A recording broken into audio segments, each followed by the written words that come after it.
Hello friends, कैसे हैं आप सभी। मैं हूं नेहा और आज की क्लास में हम पढ़ने वाले हैं इंटीरियर ऑफ द अर्थ यानी पृथ्वी की आंतरिक संरचना के बारे में।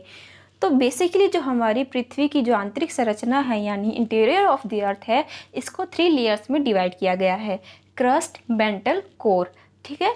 और ये जो लेयर्स हैं इनमें जो है जैसे जैसे हम अंदर डेप्थ में जाएंगे टेम्परेचर और डेंसिटी जो है हमारी इंक्रीज होते चली जाएगी।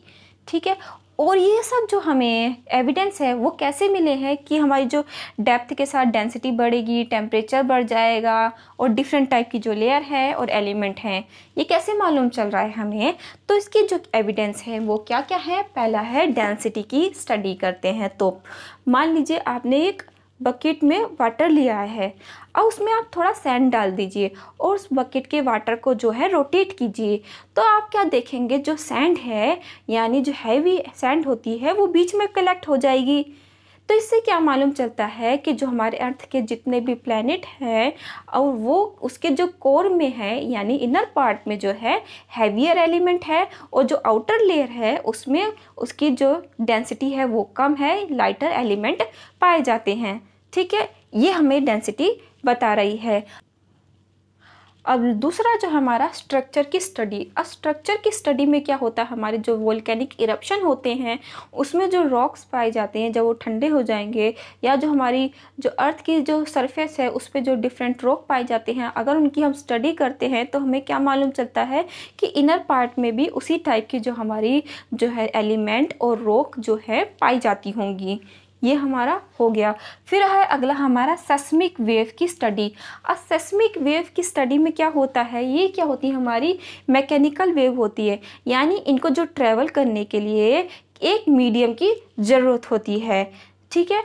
अब ये क्या होता है, जिस एलिमेंट से जो हमारी वेव से गुजरेंगी तो क्या होगा, इनके बिहेवियर में चेंजेस होंगे। और मेनली जो हमारी जो इम्पोर्टेंट देखेंगे प्राइमरी और सेकेंडरी वेव है। जो सेकेंडरी वेव होती है ये हमारी सॉलिड और गैस में ट्रैवल करती है, यानी ठोस और गैसीय अवस्था में मीडियम में ये ट्रैवल करती है। लेकिन जो पी वेव होती है ये हमारी सॉलिड, लिक्विड और गैस तीनों जो मीडियम है उसमें ट्रैवल कर सकती है। लेकिन जो पी वेव है इसकी जो स्पीड है सबसे ज़्यादा सॉलिड में होगी, उससे कम लिक्विड में, उससे कम गैस में। वो कैसे, अब हम देखिए, अगर आपने अर्थक्वेक के बारे में चैप्टर में पढ़ा है तो आपने ये जो वेव्स हैं इनके स्टडी की होगी। तो ये देखिए, तो हमने इसमें देखा क्या है, पहले भी हम देख चुके हैं। अगर हम देखें तो हमारी जो एस वेव होती है वो इस तरह से जो है ट्रैवल करती है अर्थ के इंटीरियर में। तो इससे क्या मालूम चलता है कि जो ये एस वेव इधर मुड़ गई है कि ये जो हमारा सॉलिड होगा, और जब ये इधर वाले पार्ट में आया होगा एस वेव, ये क्या होगा, यहाँ पे लिक्विड होगा या हमारा सेमी लिक्विड होगा। तो इससे क्या पता चल जाता है कि ये हमारी जो लेयर है ये सॉलिड है और ये लिक्विड है। ठीक है। इसी तरह से हमारी पी वेव से भी मालूम चलेगा। अब देखिए यहाँ पे एक इम्पोर्टेंट नेम है एडवर्ड स्वेस। एडवर्ड स्वेस ने जो है हमारे अर्थ को 3 लेयर्स में डिवाइड किया गया था इनके द्वारा। और इसमें पहले इन्होंने जो लेयर है वो कॉन्टिनेंटल क्रस्ट बताई थी और इसका जो नाम है इन्होंने क्या बताया था, सियाल बताया था।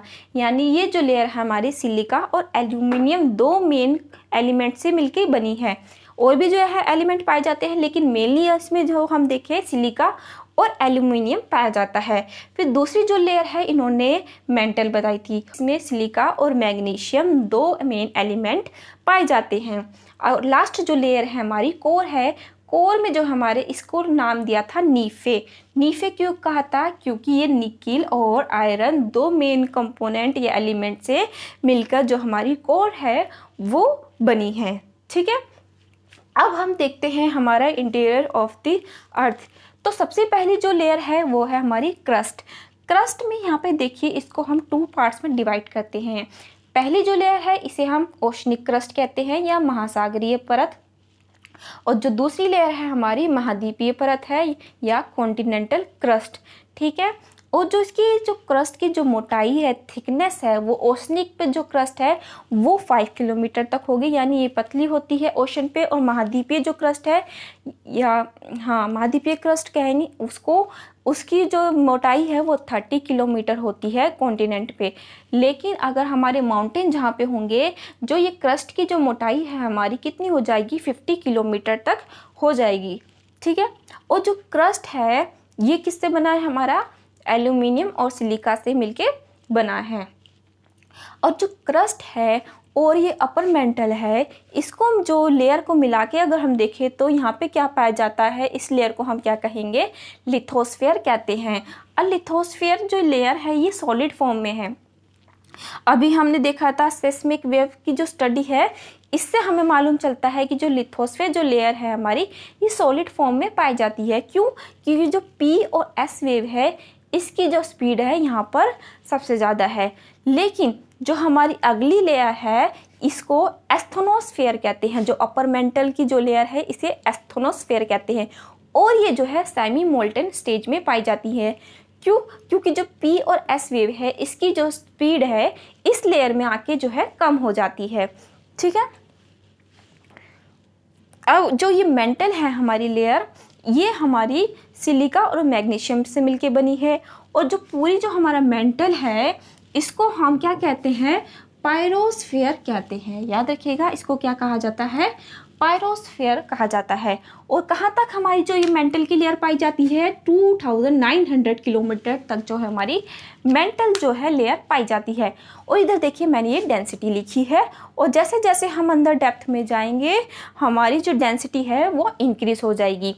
जो क्रस्ट की जो डेंसिटी है वो कितनी होती है, 2.75 से लेके 2.90 ग्राम पर सेंटीमीटर क्यूब तक जो है हमारी डेंसिटी पाई जाती है। और जो मेंटल है इसकी जो डेंसिटी कितनी पाई जाती है, 2.90 से 4.75 तक इसकी मेंटल की डेंसिटी पाई जाती है। अब जब मेंटल से अगर हम नीचे जाएं, जो हमारी लास्ट जो लेयर है वो कोर है। कोर को भी हम 2 पार्ट में डिवाइड करते हैं, आउटर कोर और इनर कोर। और जो कंप्लीट जो कोर है इसको हम क्या कहते हैं, बैरिस्फीयर कहते हैं। याद रखिएगा क्या कहा जाता है, बैरिस्फीयर।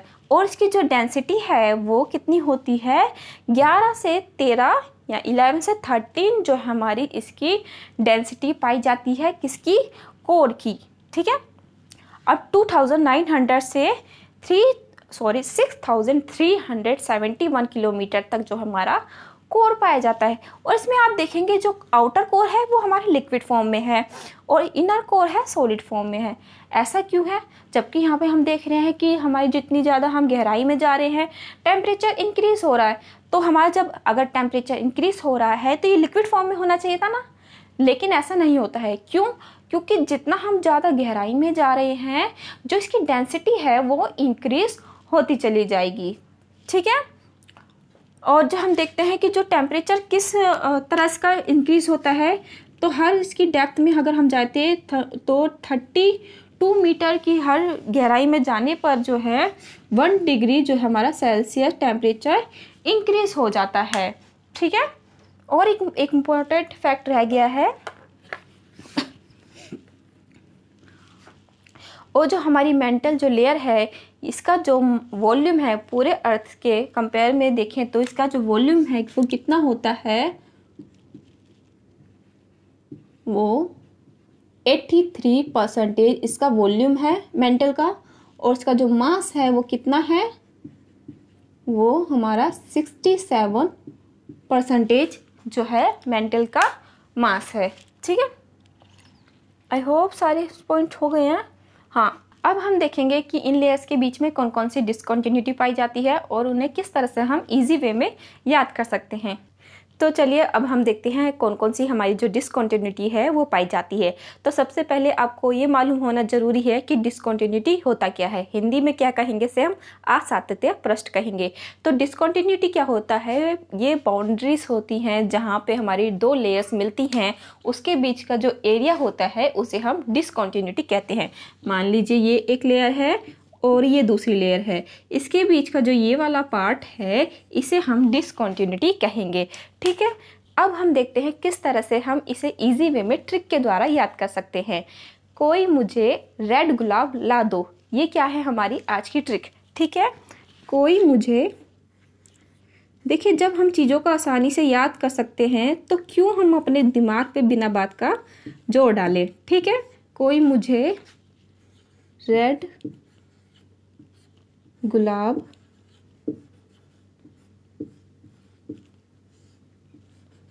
ला दो, इस तरह से अब आप याद करेंगे तो ये जो सीक्वेंस है इसे कभी नहीं भूलेंगे। तो कोई का हम क्या लेंगे, पहले कॉन्ड्रैट डिस्कंटिन्यूटी बनेगा हमारा, का लेंगे इसका और इससे बन जाएगा हमारा कॉन्ड्रैट डिस्कंटिन्यूटी। फिर मुझे का मा लेंगे और बनेगा हमारा मोह डिस्कंटिन्यूटी। फिर रेड का लेंगे हम आर और इससे क्या बन जाएगा हमारा रैपिटी डिस्कंटिन्यूटी। फिर गुलाब का लेंगे गा और बन जाएगा हमारा गुटेनबर्ग डिस्कंटिन्यूटी। फिर लहमान का लेंगे, इसमें आ ला लेंगे और हमारा बन जाएगा लहमान डिस्कंटिन्यूटी। ठीक है, ला लेंगे इसका लादो का और बन जाएगा हमारा लहमान डिस्कंटिन्यूटी। अब देखिए कौन कौन सी जो लेयर्स के बीच में ये हमारी डिस्कंटिन्यूटी पाई जाती है, देख लेते हैं।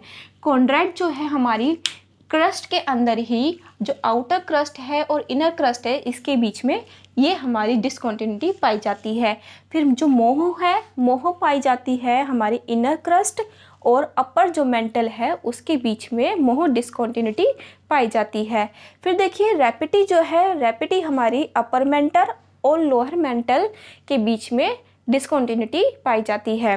फिर गुटेनबर्ग जो है वो लोअर मेंटल और आउटर कोर के बीच में डिस्कंटिन्यूटी पाई जाती है। ठीक है, फिर लहमान जो है ये हमारी आउटर कोर और इनर कोर के बीच में डिस्कंटिन्यूटी पाई जाती है।